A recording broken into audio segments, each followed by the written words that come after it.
What if one of the most exciting discoveries in astronomy was never real to begin with? What if the water vapor we celebrated, the oxygen we whispered might mean life, wasn't coming from the planet at all, but from the star behind it? For years, we've been reading alien atmospheres by watching starlight pass through them. But stars aren't clean light bulbs. They flicker, they spot, they flare. And those tiny imperfections can forge perfectly fake planetary signals. NASA is launching a mission designed to catch that lie in the act. You saw the title. We're talking about NASA's new SmallSat, Pandora. Here's the problem it tackles. The star can fake a planet's atmosphere. Those water or oxygen hints. Sometimes they're just the star's own noisy surface. Today, you'll see how Pandora separates star from planet. So why does this matter? Because even our best telescopes can be fooled when a host star is active. Keep watching to learn how observing invisible and infrared at the same time gives the missing context, and why that could be the difference between a false positive and a real alien world. What if the water we cheer on a distant planet is just a star's sunspot pretending to be an ocean? Here's how the mix-up happens. When a planet crosses in front of its star, a bit of the star's light filters through the planet's thin rim of atmosphere. That light picks up fingerprints from gases. We then split the light by wavelength and look for telltale dips where molecules absorb. Water near 1.4 microns, methane deeper in the infrared, oxygen and sodium in the visible. A deeper dip at the right wavelength can look like a molecule waving hello. The method is elegant, but it hinges on reading tiny changes with a steady source. Now meet the troublemakers: star spots, faculae, and flares. Spots are cooler, darker patches. Faculae are hotter, brighter regions. Flares add sudden bursts. All of them change the color and brightness of the star, even when the planet is not crossing any active region. Those changes can mimic the exact kind of absorption that we usually blame on a planet's atmosphere. If the star's surface is patchy, the baseline light you think you're measuring is already tinted. Think about it like a stained light bulb shining through a glass of water. You'd see colors shift in the glass, and you might claim the water is blue or green. But how much of that color was the bulb's stain versus the water itself? In transit spectroscopy, that stain is the star's heterogeneity. If your bulb is spattered with dark patches and bright rims, the water's color becomes a moving target. There's a physics reason this trick works so well. Cooler star spots emit less blue and visible light and relatively more red, which tilts the overall spectrum.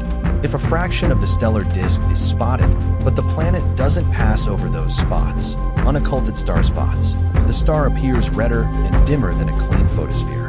That slope can deepen the apparent absorption around water bands, especially near 1.4 microns, where water is strong. The exact bias depends on how much of the star is covered and how big the temperature gap is between the spots and the normal surface. Faculae push in the opposite direction, brightening the blue and changing the balance again. This hits hardest for planets around active M-Dwarfs.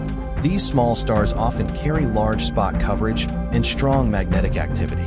Several analyses of M-Dwarf transits have shown that when you include unocculted spots in the model, the water feature near 1.4 microns shrinks or even vanishes, turning a confident claim into a cautious note. The retrieval, our best fit atmosphere, can flip from a moist, cloudy world to a flat spectrum consistent with no detectable water, all because the star's patchiness was finally accounted for. Here's why it's so fragile.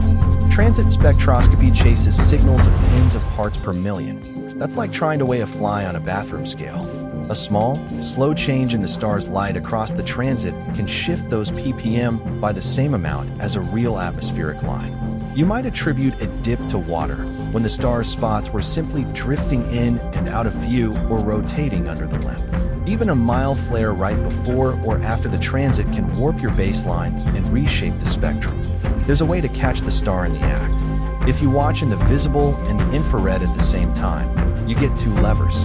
The visible reacts strongly to temperature contrasts from spots and faculae. The infrared carries the planetary absorption bands.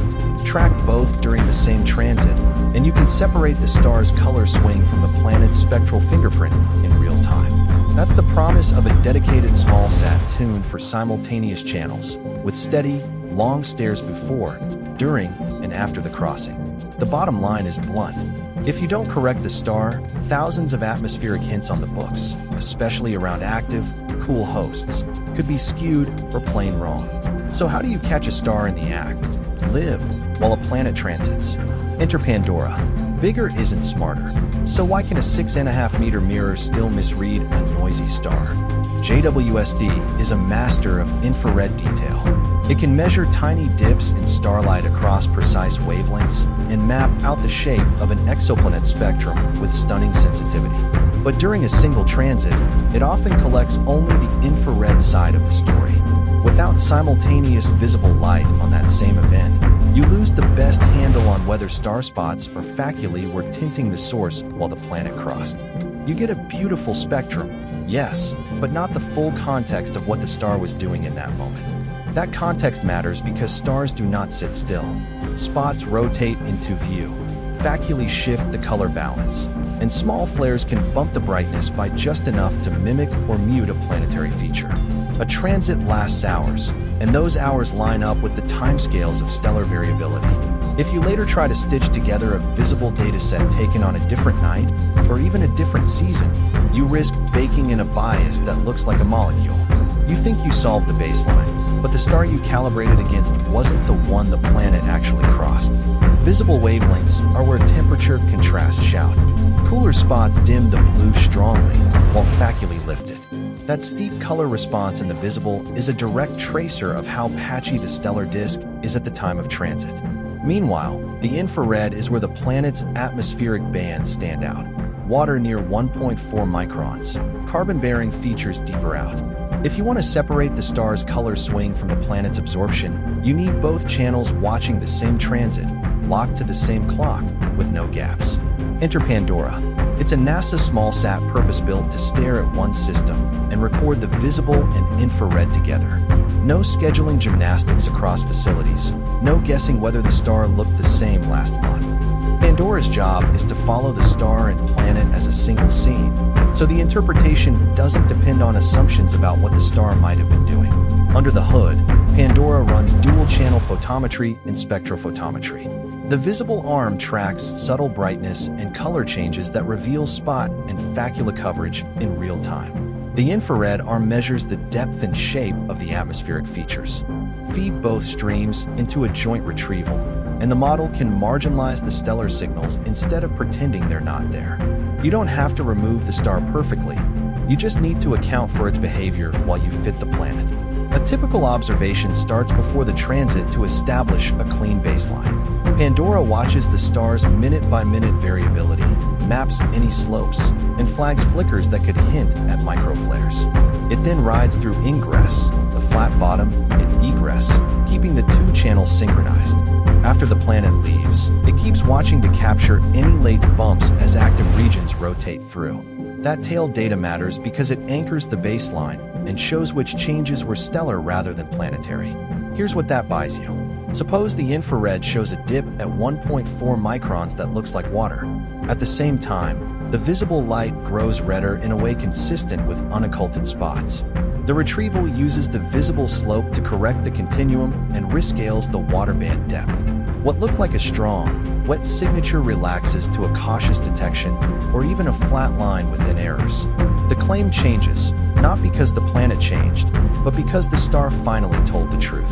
So the punchline is simple. JWST can see finer detail than anything flying, but it can't diagnose live stellar contamination on its own. Pandora supplies that missing context, turning ambiguous spectra into verified signals and cutting off the ways host stars fake atmospheric features. Now that the star is tamed, which planets should we trust? And what does this mean for the search for life? Finding life needs clean signals, not just big mirrors. You want the planet's spectrum without the star's disguise. Pandora's role is simple. Make the star tell the truth so the planet can speak by watching visible and infrared together during the same transit. As results roll in, treat every biosignature headline like a checklist item. Ask one question first: did they correct the star? If not, wait for the Pandora-assisted version. The next confirmed ocean world might not come from a larger telescope. It could come from a smarter pair of eyes working in tandem.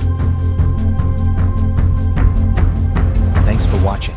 If you enjoyed this journey through the cosmos, hit like, subscribe, and tap the bell. And when you're ready for your next space mystery, click the video right here.